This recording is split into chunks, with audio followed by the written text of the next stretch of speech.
Adéyìnbí ká olókùn wa, àyìnbá ògún bá rí wọn níta.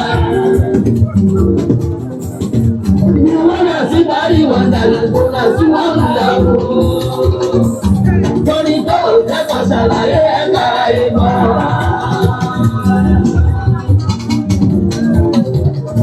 Ẹjọ́ tó bá mi ìtẹ́wọ̀ àdúrà yìí yọ. Gbogbo aláboyún ilé tí wọ́n ti wá ju fẹ̀ sínú. Bẹ́ẹ̀ ṣe ń bọ̀ lọ́dọ́rí ti ẹ̀lájẹ́ aláwọ̀ rí. Nígbà òní padà rẹ̀ gbogbo ilé náà ti mọ̀. Ẹgbẹ́ ìwé ìyáfẹ́ náà. Gbogbo ilé máa ń. Ìjọba àjọyọ̀ rẹ̀ ó sọ̀rọ̀ yẹn lọ́mọ. Aláàfin ti dúpọ̀ mi. Adájọ́ bá wà mọ̀ bọ̀. Wọ́n sọ ọ́ yà bẹ́ẹ̀ jù. Aláàfin kò ní tó bẹ̀ mọ́ ní tiẹ̀.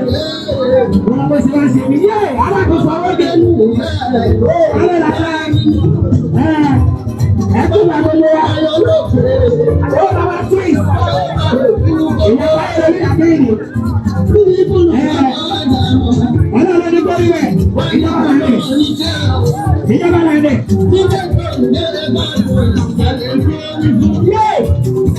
Ìjọba là ń dẹ̀.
Ìmọ́lẹ̀ TV Yorùbá ó ti dàràbà oníbòjì kánrin, a media house that delivers basically various media works in 100% grade level, such as online radio and TV for your broadcasting advertisement, live streaming, and change of names in newspaper, photograph studio training, event shoots, outdoor shoots, and studio shows, digital printing like souvenir, ID cards. Wants to customize the vest alone, media training like radio presentation and journalism with musical practitioner training, nípa musical instruments and voice training, audio recording, video shooting, recording of music like jingle, videos in all events, red carpets, and lot more. Ẹ̀dá Ìmọ́lẹ̀ TV wò lónìí, a media work practitioner. Ẹ mọ̀ wípé Ọlọ́run fún wọn ṣe. Wọ́n ti wá kalẹ̀ sí ìpínlẹ̀ Ọ̀ṣun báyìí. Adjacent Ìdí Àpẹ́ Baptist Church, Èjìgbò, nílùú Ìbàdàn. CNS Secretariat ni wọ́n wà. Ashi Road, Oríta Basọ̀run, beside Basọ̀run Grammar School, olú-ilé-iṣẹ́ Ìmọ́lẹ̀ TV, Ògbómọ̀ṣọ́ lọ́wọ́ o. Tanimola area, Òkèánú Abógundé Road, Sábó, l'Ógbómọ̀ṣọ́. Telephone 070-332-71789. Ìmọ́lẹ̀ TV